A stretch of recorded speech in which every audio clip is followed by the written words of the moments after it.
Yan ang Pero pinaka... creek. Ito po yung creek. Ito yung tabihan ng inyong lupa.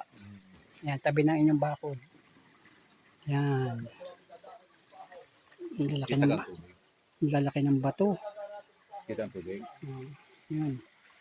Nagusagos pa ang tubig. Yun. Ganda. Kakaliwa na po ulit kami. Pag may isa pa ang binaikot natin, Isa pang gayon tapos. pwede ka na lang sumama sa NPA. Saan? Pwede ka na sumama sa NPA. Ako siya na sa ahaw na ng bundok. Kasi doon sa amin na Ramon kami. Muwi si Ramon na nakaraan. Sabi mo nga, Oo. hindi man umakit mabini. Kami nakakit na ni Ramon sa bundok doon. Sa Rosario. Alak eh, pag ilakaw timbundok na yun. Ay pagka araw-araw. Oh. Yan.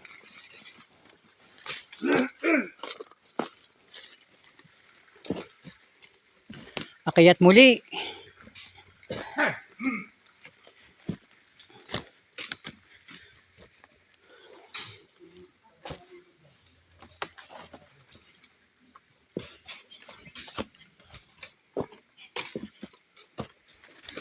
Akyat muli. Talab sa buta ko. Ha? Manipis na yata ang buta mo eh. Dali ko na sa lunga. Ayan. Buti na lamang po at tumila.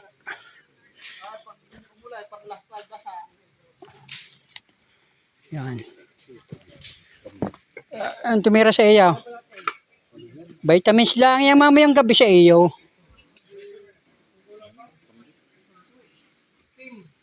Yun.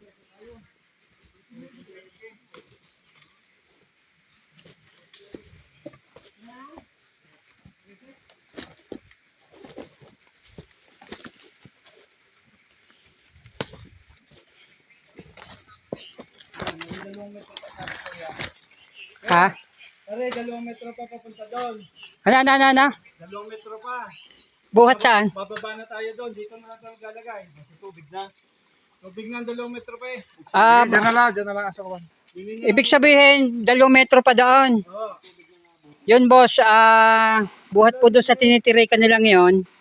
Kung makikita ninyo, may 2 metro pa pababa. Pero ang minarkingan mo yan. So, ibig sabihin, hindi yan... Cement na daw po yun. So, ari na po ang pagbabasehan yung tusok niya. Pwede naman tumusok doon. Eh, kasi nandun sa tubig. Kayo po ang magdidesisyon nun, boss, kung magpapatusok kayo doon sa tabing-tabi na po talaga siya ng tubig. Apo. Ayun, nasa paan na siya. Kayo na po ang magdidesisyon doon kung ano ang ano. Hindi rin daw po mababakudan. Ayun po, boss, ang nasunod sa kanila.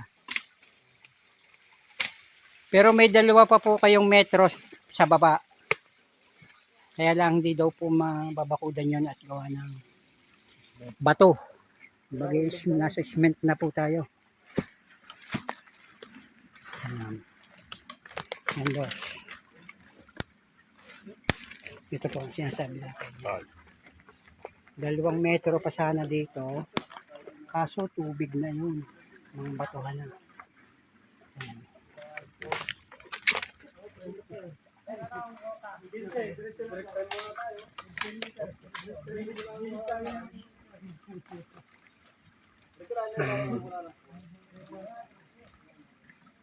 Depende sa kanyang...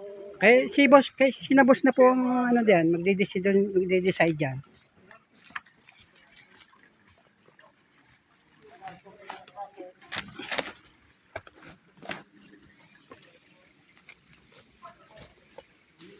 Yun.